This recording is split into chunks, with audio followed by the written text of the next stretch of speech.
Calon Presiden Ganjar Pranowo menyatakan tekadnya untuk meningkatkan kesejahteraan buruh di Indonesia.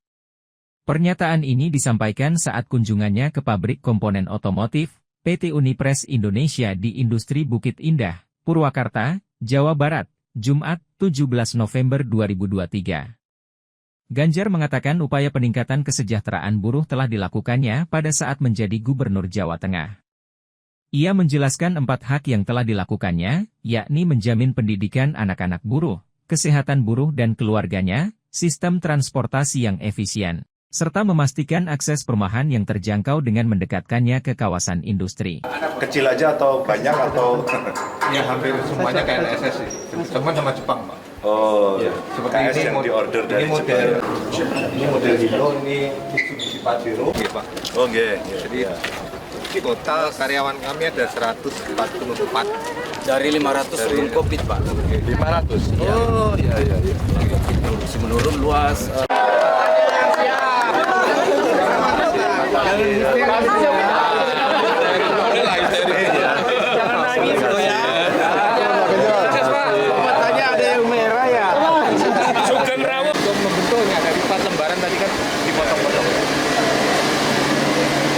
Oh ya, sebenarnya ada banyak skim ya, tapi kan PP-nya sudah dibuat ya. Kalau dulu pakai hitung-hitungan KHL, tapi sekarang kan nggak, tinggal inflasi sama pertumbuhan ekonomi. Karena itu sudah aturan ya dilaksanakan.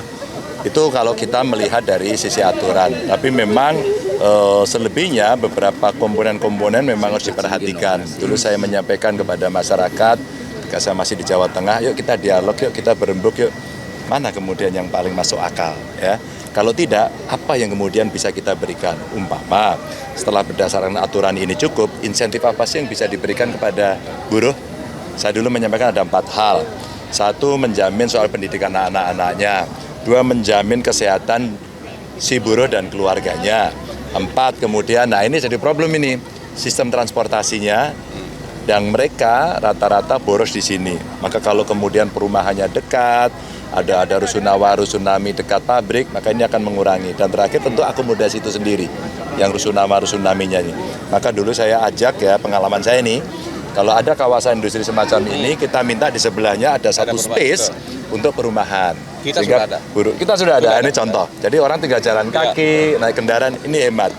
Maka pendapatan itu akan makin bisa tercukupi karena ada insentif ini. Ini saya katakan insentif. Yang kedua, transportasi. Maka yang sudah terlanjur jaraknya jauh, ada insentif yang diberikan melalui transportasi umum. Dulu pengalaman kawan-kawan yang membantu saya di Jawa Tengah, kita menciptakan Transjateng. Dan bayarnya cuma 2.000 perak. Sehingga kemudian mereka bisa menggunakan ini. Kalau kita menggunakan apa yang menjadi kebutuhan masyarakat dan regulasi terkait dengan upah buruh. Ya, Tinjauan hari ini bagaimana Pak? Ya, Tinjauan pabrik di sini bagaimana? ya saya terima kasih, ini ada industri yang cukup besar ya, namanya apa? Unipres. Ya, PT Unipres ini. Ini kawasan PT industri terbesar di Purwakarta. Wah, ini kawasan industri terbesar dan ternyata membuat bodi kendaraan, dan ini supply banyak merek dan tenaganya sebagian besar adalah tenaga kerja Indonesia. Dan pengelolanya adalah pendukung Pak Ganjar. Oh. Dan menurut saya teknologinya sangat tinggi dari Jepang ya, dan semua dengan robot ya. Menurut saya ini bagian yang mesti menjadikan contoh ya. Dan kita senang.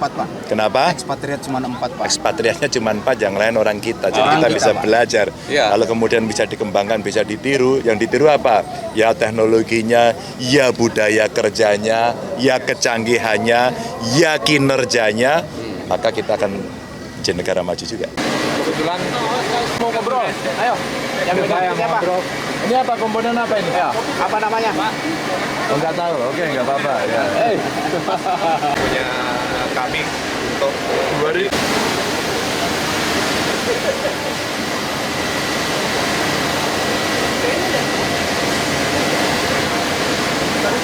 Ganjar, derek foto sekedar.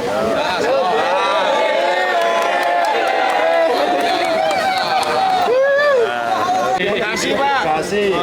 Karanganyar Pak, Karanganyar. Karanganyar ngendi? Karyawan, Pak Maris. Ya.